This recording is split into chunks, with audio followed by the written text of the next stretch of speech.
Have you ever had something in your life that you never got closure on? Something you wish you knew the answer to, but for some reason you never will. Think about it for a second. Why does that unanswered question bother you so much? Is it because you truly want the truth, or because you want the answer to be the one you've already decided it should be? And when new information shows up that challenges what you believe, what do you do with that? Do you accept it? Or do you dismiss it? Because unresolved questions have a funny way of turning into something else entirely. They can become rumors, myths, sometimes even full blown conspiracy theories. And people love conspiracy theories. Think about it: the assassination of President John F. Kennedy, the moon landing, September 11th attacks, claims that the earth is flat. And remember the fears about 5G? Yeah, that too. Some of those ideas are obviously absurd. But here's the real question: do you have one? An unresolved mystery that you still think about, even if you're a little embarrassed to admit it? Well, today we're going to talk about two of mine. Welcome to This Famous Vendetta. I'm your host, Jason Hatfield. Welcome.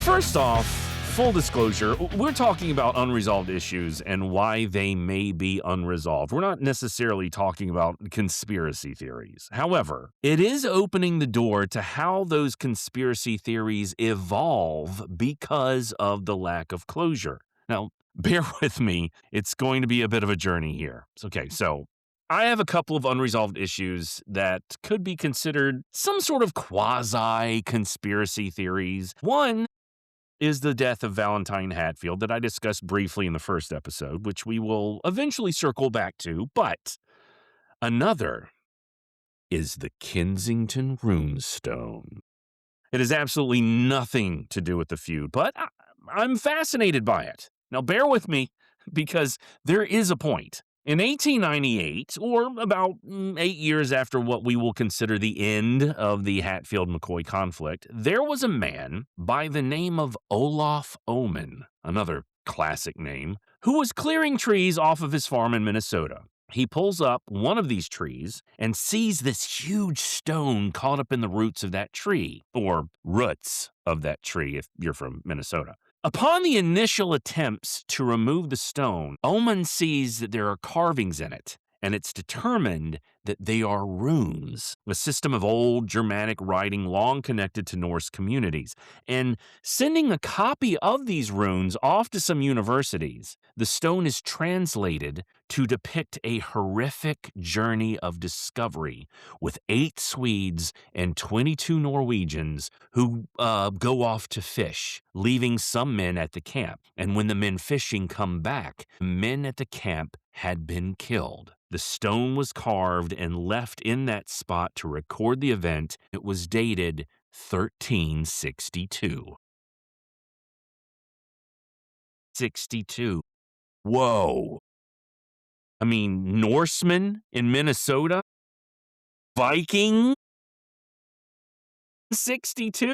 I mean, imagine finding something like that in your backyard. I mean, well, he and Joseph Smith, right? You know, the leader of the Mormon faith that was told to dig in an area and found golden plates that I believe nobody is allowed to see. And what are the coincidences? That Olaf Oman was also a Swedish immigrant, finding a runestone in the ruts of a tree that was about 10 or so years old. Okay, it has been pretty much robustly labeled a fake. I know it, but I mean, isn't it kind of cool to think it might have been real? But why would someone fake something like that? I mean, that takes a lot of planning, right? I mean, you got to research the runes, carve up a stone, bury it under a tree, wait for 10 plus years. only to have scholars determine the runes don't match with the writing of the mid 14th century. So, why would someone fake something like that? Um, if it was, in fact, fake. Well, it's called agenda. But first, let's try to tie up last episode's abrupt cliffhanger. Sorry about that, by the way. Well, as we discussed in our last episode, the Civil War is ending, and we've got lots of people coming home after the conflict, and we probably need to be better introduced to those people. Also, as we discussed, some people are leaving a tad bit early. And an interesting fact about this, not everyone had to fight in the war at all. And I don't mean because they were Quakers or pacifists. Believe it or not, there was an option to actually pay to not serve. I know, right? And this practice was commonly referred to as substitution, and it allowed for potential soldiers to pay a fee, some accounts being $300 and up to $3,000.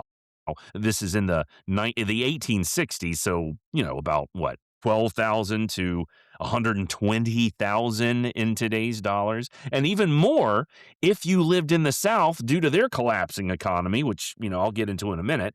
And by paying this fee, you could be exempted from service, or more to the point, pay somebody to fight in your stead. Now, this happened in both the North and the South. You could use this method of skipping out based on either your employment or sometimes property ownership. So, how you were employed or the property you own could get you out of fighting if you could pay the fee. Now, interesting story, Theodore Roosevelt's father, for example, one of our future presidents, took advantage of this, and it caused Teddy a fair amount of shame that he would try to personally answer for and rectify during his lifetime. I'm reading about that too. And you had to get a substitute who was not technically authorized to fight, usually due to age. Now, this obviously created class issues with many poorer soldiers resenting the well-paid substitute who, they thought were no more than mercenaries instead of, fighting for a cause, or how we discussed in the last episode, defending their homes. And in some cases, the substitute, after having gotten the money, would take the money and run. So this policy had a lot of issues, kind of obvious, actually. Well, nobody in this story will take advantage of this, nor could probably afford to do so. I just thought, it was an interesting aspect of the conflict, one that led people to then refer to this event as a rich man's war and a poor man's fight. Maybe an argument for not much having changed? And there's a lot to discuss about this war coming to an end socially as well, but for now, the war has not ended, so we'll put a pin into the social aspects, and we'll place the time period for this discussion in December of 1864. The war will end in just a few months, and some soldiers are leaving their units without permission, and some, like Asa Harmon McCoy, are coming home for other reasons. Asa, well, here's another name you don't hear very often: Ephraim, Valentine, Olaf, and Asa. I just love this stuff. Well, honestly, the only other time I've ever heard the name Asa was in the play Lincoln was watching when he got shot at Ford's Theater. Asa Trenchard was the name of the character in the play Our American Cousin, who gave the comedic line Booth apparently waited for to presumably have the laughter cover the gunshot that took Lincoln's life. Of course, if he was trying to be stealthy, perhaps leaping 12 feet to the stage and breaking his leg wasn't the best method, especially, trying to be quiet. Actors. But again, we're getting ahead of ourselves. Lincoln won't be killed for a few months yet. Asa Harmon McCoy. Well, let's talk about him. After all, we haven't really gotten to know many of the McCoys yet. Asa was the fifth child out of 13 children by Daniel and Peggy McCoy. I swear there are so many kids in this part of the country. There must have been a perpetual yell of "get off my lawn" in the Tug River Valley. Well, Asa was born about 1828. He was living in Pike County, Kentucky, in the eastern part of the state, and was married to a Martha Klein, nicknamed Peggy. They married about 1850, and they will have 6 children. Why so few? Well, we're getting around to that. I also mentioned Patty's maiden name because Klein will come about again. So if you're taking notes, take note of that. And if you're driving, don't take notes at all. In 1861, as we discussed before, the country splits between the Union and the Confederacy. When the decision came, Asa decides to fight for the Union, though not necessarily immediately. Like many in this area, he won't join for a couple of years. And there's some belief that he joined as and when he did to try and stay in Kentucky near his family. But he's one of the few, actually the only one in this story that decides to fight for the Union. Now, let me pause here again. This will probably be, throughout this situation, the first introduction into what we will constantly grapple with in this history, which is differing perspectives, or what I like to refer to as the Rashomon effect. If none of you are Akira Kurosawa fans, I pity you. You make me sad. Rashomon was a film in 1950 about an attack that occurs on a trail in Japan. A man and a woman are traveling and are attacked by a vagabond, played by the incomparable Toshiro Mifune, and the man in the couple is killed. They are all questioned in a court-style hearing, yes, even that dead guy, and they all tell different versions of the same event. Now, is that possible? Well, yes. Of course, you've experienced it yourself. See, of the information I have about this conflict, I have 3 books. Well, over a dozen in total, but I want to focus on these 3 for now, 2 of which are written from the perspective of Hatfields and 1 from the McCoys. In these books, the authors have interviewed family members who were either there or knew people who were there, and in their interviews and building of narrative discussing the same situations, they're not always detailing the same actions within them. And there are a lot of reasons for that, and these reasons get to be very fascinating. Now, in some cases, we have court records and sworn testimony, and this can either refute or support what I will refer to as family lore, or this is what my granddaddy told me and he wouldn't lie. But as we progress through this history and others, it will become very apparent that what we perceive to be the truth, and even what we may be told, are crammed to the gills with agenda. Now, this story is packed with agenda, and mostly because once the nation began to have interest in this little family feud, many things had already transpired. And there were warrants and indictments and people hiding out from getting arrested because killings and shootings have already taken place. Therefore, who did what and why may change based on potential admissions of guilt. And in some cases, simply because the speaker needs the event to be justified on their behalf. Now, let me go back. Even with Olaf Ullman, who during his lifetime was living through a different controversy altogether, who founded the Americas first?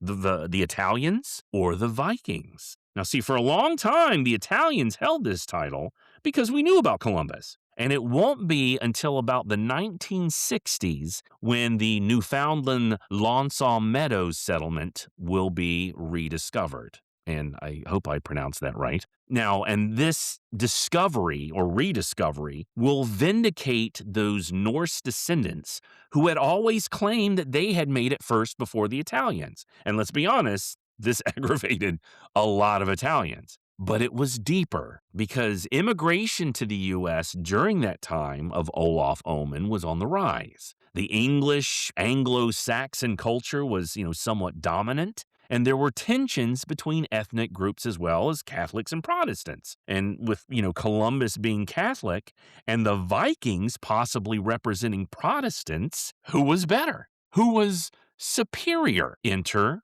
the Kensington Runestone. And perhaps why it may have been fabricated. Another piece of evidence for the Scandinavians. Yay! Even if it was false. Well, even if it was false, the message was still kind of true, right? Kinda? See? Tying stuff together here. And of course, The native populations were entirely disregarded in this debate in the late 19th century. Now, let's tie that into what we were discussing with this feud. Now, pertaining to the family conflict we're working our way through, you'll see a level of sports team history, which is to say, much like politics, what your team did that was wrong was bad. And what my team did that was wrong was understandable. But it's not just what my team said or did, or what their team said or did, but what newspapers claim was said or did, and from what state those newspapers are printed, and what political figures claim was done, and where those politicians were also. And we get to start to notice and explore that this feud may not have become legend or myth on its own, but with agenda. And it became myth and it became legend because it became profitable. It became politically beneficial and it became personal. You see, now there's an awful lot about this conflict we're going to have to untangle. Now, believe me, I have my prejudices and my preferences, and I'm going to try so hard to lay out all of the information that I have had access to and sort it out so that you and I can try and find out what the truth is. And I think it's going to be harder than you think. And what kills me, absolutely kills me, is that with all these revelations that I had, that I can't have these conversations with my dad. I mean, I just sent the link to this podcast to my uncle that I mentioned before, who is now 81.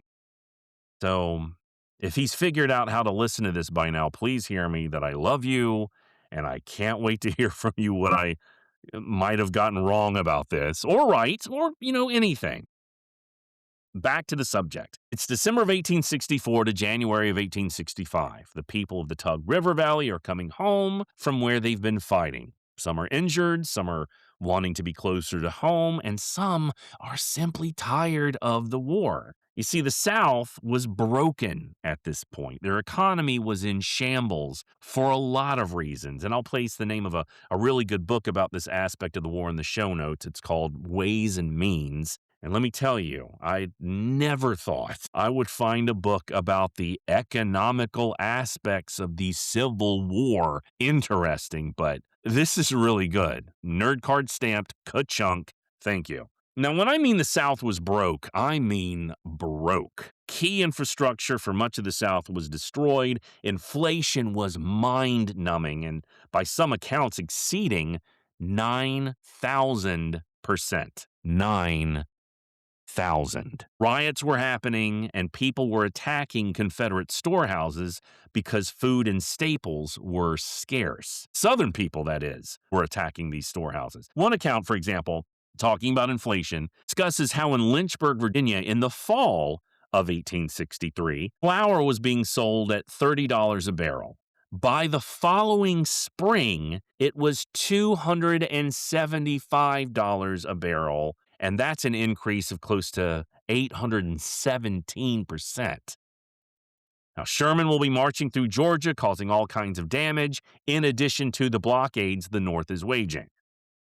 Add that to over 600,000 people dying in this conflict over the disagreements of the rights of states and the liberty of people. I mean, that's roughly the population of modern-day Washington, D.C. It was also about 2 to 3% of the total population of the United States at that time, which would be about 8.5 million in today's numbers. 8.5 million dying because of a civil war. I bring this up because, people ask if this feud was about the fallout from the war. Now, I addressed this briefly last episode, and I feel we need to explore it a bit more. How do you go back to your old life? Understanding how divided the country is currently, imagine literally trying to kill your neighbors, kill your family, having them try to kill you, having people buy their way out, all due to a civil war. Given the fact that only 3 months ago, I heard a guy criticize a bad driver for potentially being a Yankee, and I'll try to keep this clean. I mean, there are still some sensitivities from that conflict in the South. Still. So you can imagine animosities at this time we're discussing in history.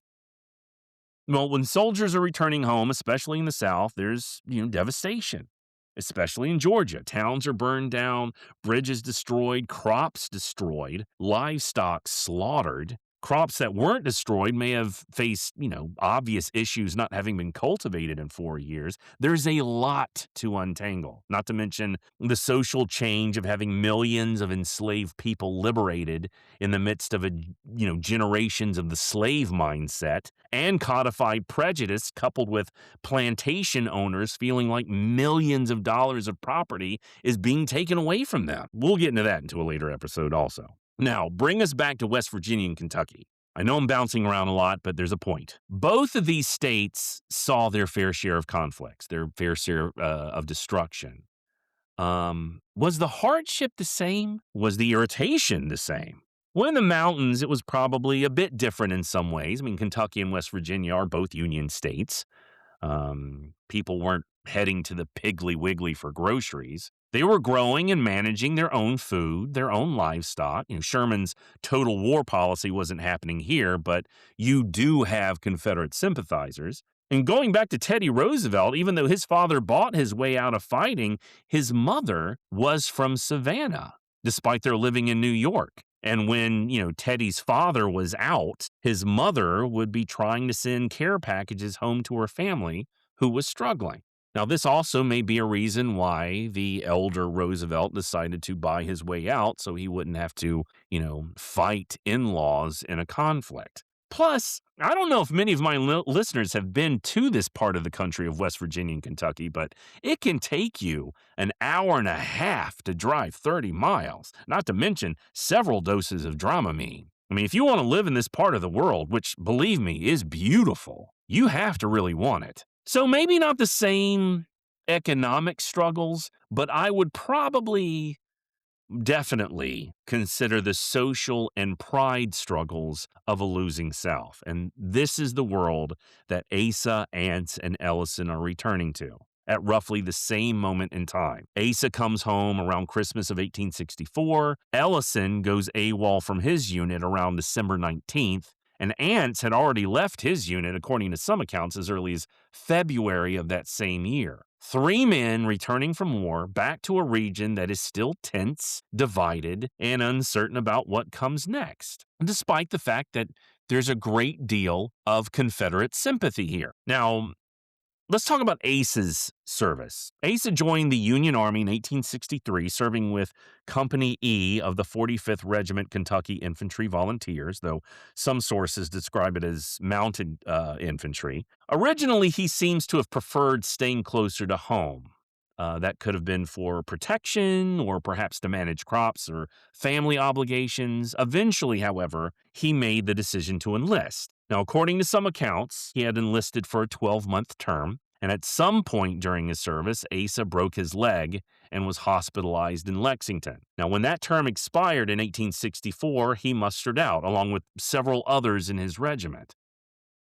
He immediately re-enlisted, but soon afterward, possibly because of continuing problems with his leg or perhaps a combination of the injury and some accounts talk about a persistent cough, he returned home. Now, for whatever reason, what is certain is that once Asa returned, he quickly came into conflict with Jim Vance, the influential leader of a local home guard organized to defend the surrounding communities. This group is often called the Logan Wildcats. However, as we mentioned before, there's actually very little evidence that they were known by that at the time. So, what exactly happened? What was the first spark that would eventually lead to the first death in what would become the Hatfield-McCoy feud? If you watch the Hatfields and McCoys on the History Channel, the answer seems simple. In the dramatization, Vance confronts Asa in a bar. Tensions escalate after a verbal insult involving accusations of inappropriate relations.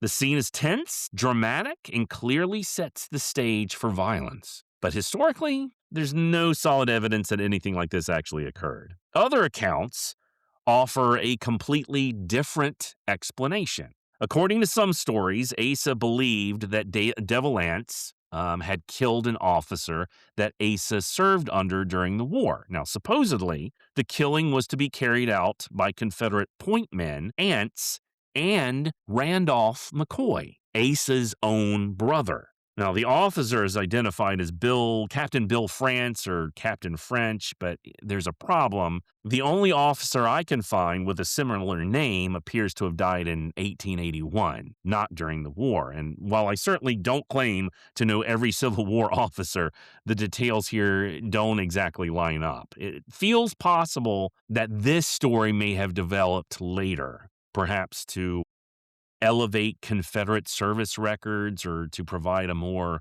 dramatic motive for the conflict. And there are additional issues with this theory. For one thing, Asa's regiment did fight at the Battle of Saltville, or was, stationed around Saltville in around 1864.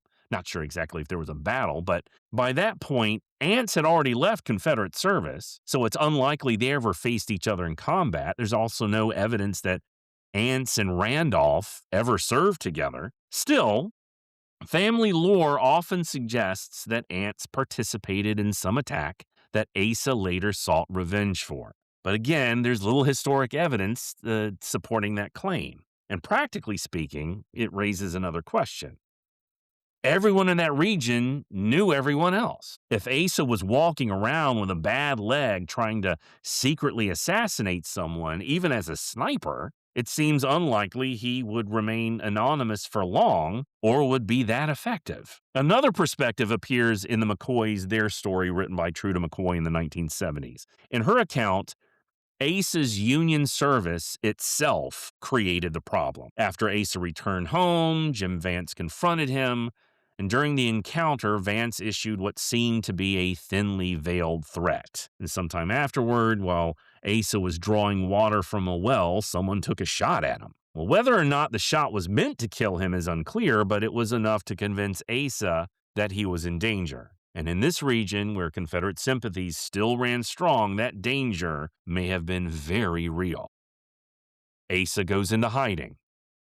People knew who Asa was, and if they knew who he was, they knew where to find him. So he decides to leave home and lay low for a while. Now, again, in the television series, he hides in an old shack with a moonshine still running. But that seems questionable. I mean, if you're trying to avoid attention, building fires and producing smoke while making liquor and getting drunk isn't exactly the best strategy. Most non-dramatic accounts instead say that Asa hid in a cave, which makes much more sense given the terrain of the Appalachian Mountains. But imagine the situation. Asa has a healing leg injury. He apparently has a persistent cough. It's December or January, in that little bridge time in the mountains, and he's living in a cave. Then the snow begins to fall. Almost every version of the story agrees on this point because the snow will ultimately betray Asa's location. Now, at this time, Asa's wife, Patty, is pregnant, though probably early in the pregnancy. As mentioned previously, Asa and Patty also owned two enslaved people, and their names were Pete and Chloe. Interestingly, the only slaveholder in this story was the man who fought for the Union. Chloe is rarely mentioned in the historical accounts, but Pete plays an important role. Patty sends Pete to bring food and supplies to Asa in his cave hideout. We don't know exactly how long Asa remained in hiding, but it probably wasn't long, perhaps less than a couple of weeks. During one of these trips, Pete encounters Jim Vance and the members of the Home Guard, and they ask him where Asa is hiding. Pete says he doesn't know. When Pete reaches Asa, Asa tells him he's ready to come back home. But, Asa doesn't want Patty worrying about him, especially since she's pregnant, and he himself is getting sicker. Well, Pete urges him to stay at least for a little longer because he knows Vance and the others are actively searching for him. At some point, depending on the account, either Patty decides to go see Asa herself, Pete returns to the cave again with the supplies, or Patty learns about the search parties and goes to bring Asa home. Whatever the case, Patty and Pete head toward the cave, and along the way, they discover Asa. He's been shot and killed on the path. Blood stains the snow. It appears he had left his hiding place and was heading home when he was found. Now, according to many accounts, footprints in the snow had revealed the cave's location, and there were multiple sets of footprints leaving the scene. But the other side of the story tells something very different. According to a descendant of De Valance, tracks in the snow, possibly made by, Patty or Pete, led two men to Ace's hiding place, Jim Wheeler Wilson and Jim Vance. They supposedly captured Asa and bound him as a prisoner. They were able to sneak up on him, tie him up, take him away. As they led him away, a confrontation boils over. Wilson reportedly began flirting with his gun, which is the way that they put it, acting as though he might draw it to threaten Asa. And somehow, the weapon discharges, and Wilson accidentally shoots Asa in the head. If that account is true, Asa may have been killed while being escorted back, or perhaps during that initial confrontation. But again, this story only surfaced years later after some of the key figures involved had already died, which raises the obvious question: was this an honest recollection or an attempt to place blame on the dead? Well, regardless, is dead. After discovering his body, Patty and Pete reportedly fashioned a sled from tree bark and dragged Asa home through the snow. It was the last journey he would ever make. Later, Patty applied for an army pension, stating that Asa had been killed by rebels. By 1891, she was granted a payment of $8 per, I'm not entirely certain if it was month or year, which she continued to receive until her death in 1907. This killing, on January 7th, 1865, is widely considered the first death of the feud. Now, if Asa truly returned home around Christmas Eve, that means he lived only about 2 weeks before he was killed. And that timeline raises some questions. Had he actually come home earlier than we think? How far along was Patty in her pregnancy? Many retellings portray her as nearly ready to pop, but the timeline suggests she may not have even known she was pregnant yet. Regardless, she would eventually give birth to Asa's child after his death, and no one ever questioned that the child was his. But the central question remains: why did Asa die? Was it simply an argument between two men, or was it the lingering bitterness of the Civil War, where Union and Confederate loyalties still ran deep, and where some people were ready to settle those scores the moment soldiers came home? Well, it's at this point that the argument is made that the feud began because of the Civil War. I mean, we've just discussed how a Union veteran is killed by Confederate sympathizers, but let's look at specifics. Was Asa killed because of his role as a Union soldier? Well, many accounts seem to point in that direction. So then the feud did start because of the war. No. Asa was killed because of his role, but the feud doesn't ignite because there are apparently no intense efforts to bring his killers to justice. No indictments, no warrants. There are no witnesses, though there are speculations. Some believed that De Valance had committed the act, but family lore from both sides conclude that his uncle, Jim Vance, had done the deed, except for this other book that talks about this Jim Wheeler Wilson doing the act. But as we've discussed, the claim that this was done to protect aunts from the impending assassination attempt by Asa doesn't seem to be very logical. What with, Asa's injuries. Generally, it's considered that Asa was killed because he had been, to some extent, a traitor. And perhaps his killing was simply another casualty of war, even if he may not have been enlisted at this point. One other aspect of place is that in Truda McCoy's book, she makes the claim that Asa's older brother, Randolph, had been taken prisoner.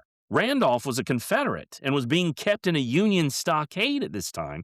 Therefore, to have a Union veteran killed in the mountains while his brother was in a Union prison may have been considered the balance paid. There aren't a lot of in-depth investigations into the particulars of this killing by scholars and even family lore, and probably because this isn't truly to be considered to be the start of this family conflict.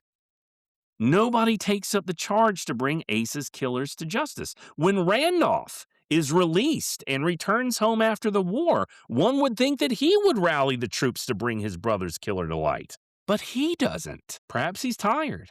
Perhaps he's had a rough time in a Union prison. Perhaps he believes Asa played his hand and this is what happens. Maybe it was just another casualty. So was Asa killed because of the war? Yes, more than likely. But did the feud begin because of the war? Apparently not. So when I said in the last episode it wasn't controversial, I mean that though his death is a tragedy, it's certainly not a catalyst. It's a death, another death in this civil war, and it doesn't ignite a fire that will consume both families. What does Patty think? How is it that a man can be killed while at home and nobody seemed to care? I mean, was it that simple? I mean, I can't imagine. But then again, life after a war such as the Civil War couldn't have been an easy transition. I mean, Patty must have been destroyed by the death of Asa. Upon understanding she was pregnant, even more so, knowing he was literally on his way home, pending, must have been traumatic. Did she believe it was another casualty? Did she feel like she was persona non grata in the tug because of her husband's service? We don't know. There's not a lot I've read about Patty's life or views. She seems to drift out of the narrative, and that becomes our second unresolved issue, though her children will become key players in the future, as will many other children and parents in the coming years. So we're just getting started.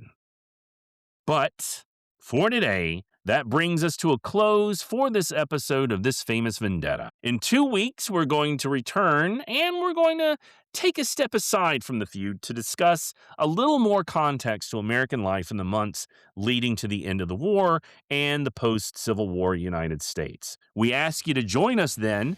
And in the meantime, give us a like, subscribe to this podcast, and reach out to us on social media and let us know your thoughts. You can find us on Facebook, Instagram, and we're even currently debating TikTok. God help us all. Well, thanks again for listening. Now go out there and make history in a good way. See you next time.